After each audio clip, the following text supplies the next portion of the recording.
Ada orang tahu saya tak mau benda ni nanti najis. Saya pegang hak qaul najis. Tak apa pegang.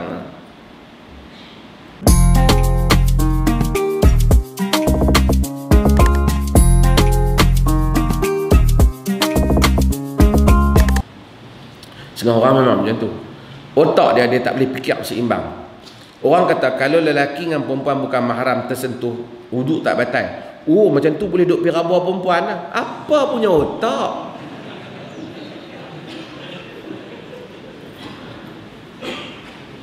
Lain orang abang kan, yang hang duk pilang kau tu pasal apa? Soal tak batal satu hal. Kadang-kadang orang ni dia tak reti nak faham fiqh. Orang katakanlah dalam sebahagian qaul para fuqaha, alkohol tidak najis. Alkohol, kita pakai perfume yang ada alkohol. Alasan fuqaha, kita dah sebut alasan fuqaha antaranya ada perbezaan pendapat di kalangan fuqaha. Saya bagi tahu ada perbezaan. Sebahagian fuqaha kata tak najis, dan saya sokong pendapat itu kerana bukan semua yang haram itu najis. Emas haram lelaki pakai tapi tidak najis. Sutra haram lelaki pakai tapi tidak najis. Kita pergi pokok mana-mana lautan juga makan-makan mabuk, haram kita makan tapi tidak. Kalau kita ambil pokok tu, buah tu bubuh dalam poket, semayang sah tak? Sah. Kita pergi ambil daun ketum, bubuh dalam poket, semayang sah tak? Semayang sah. Kan? Daun apa kan, popi apa, bubuh daun ganja, bubuh dalam poket, semayang sah tak? Sah. Walaupun makan mungkin tak boleh kerana dia memberikan kesan yang lain. Jadi kita kata, apabila Allah Subhanahu wa taala kata innamal khamru wal maisiru wal ansabu wal azlamu rijsun min amali syaitan. Arak, judi, berhala, menenun nasib ialah keji daripada perbuatan syaitan. Rijsun tu boleh faham dengan makna najis. Boleh juga dipaham najis dalam erti kata jijik.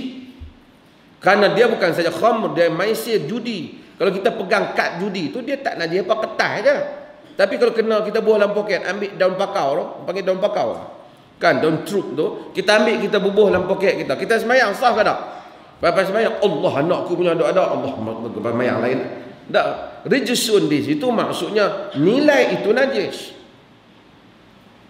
Jadi kita kata arak pada pandangan sebahagian fuqaha tidak najis. Depa kata boleh minum. Tu dia otak dia apa tu? Orang kata tak najis, bukan orang kata boleh minum.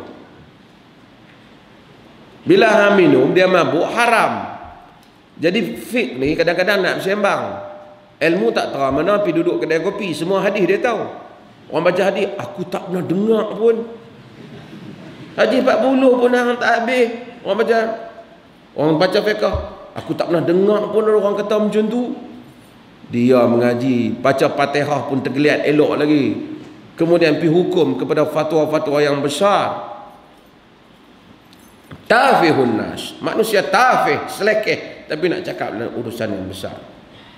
Ini pandangan fiqh. Sebab itu bila ada orang pakai perfume, siapa nak pakai, tak mau pakai tak mau.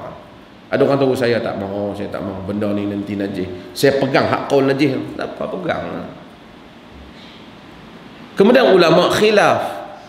Bila satu masakan tu dimasukkan ada unsur alkohol, kemudian dia masak, dihilang benda tu, tak ada lah setelah dipanaskan. Kalau dia makan pun tak ada. Kok kata makan sepotong kek tu jalan 3 tapak belakang, 6 tapak belakang. Kalau kena macam tu haram lah. Kan ada kek macam tu pun dan ada coklat yang macam tu pun. Tapi kalau makan tak ada rasa. Khilaf lagi fuqaha, di atas dasar tidak najis. Bila kesan najis itu hilang, kesan benda berkenaan itu hilang, ia tidak najis, maka boleh tak dimakan? Sebahagian membolehkannya, sebahagian kata tak boleh sebab dia kira najis. Kok mana pun najis. Simple. Kerana benda ni orang nak buat alkohol, etanol dan seumpamanya ni, proses ni daripada bahan yang bersih, buah daripada nenas. Ni siapa yang belajar dalam apa?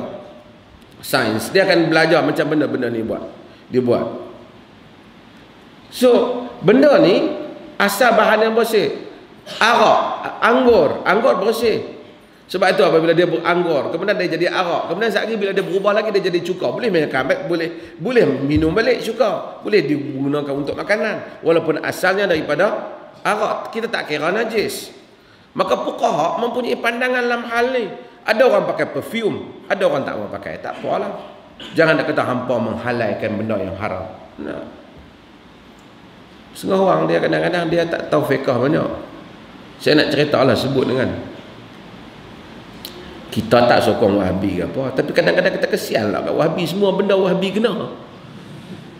Pandangan yang kata boleh pakai perfume yang ada alkohol ni bukan Wahabi. Banyak juga pandangan di kalangan Salafi kita tak boleh. Ini pandangan di kalangan mazhab Fatwa Al-Azhar kata boleh. Cuba kita biar depa ni Wahabiyah kata. Orang ni selekeh. Dia tak tahu apa. Macam bomo kan. Kita pergi kat bomo. Bomo tak tahu apa. Bomo sains tak mengaji. Perubatan tak mengaji. Dia dulu mengaji daripada Tok Wan dia bomo juga. Tok Wan dia kata dalam dunia ni penyakit sama ada plesit ataupun hantu raya. Dia tengok tengok dia kata ni ada hantu raya.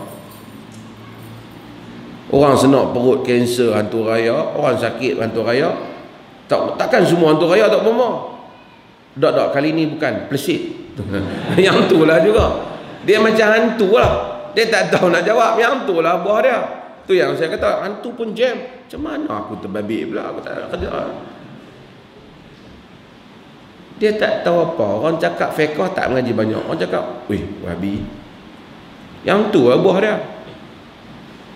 Sebab tu selekeh dalam dunia yang terbuka tuan-tuan. Kita jadi orang cerdik sikit. Jadi orang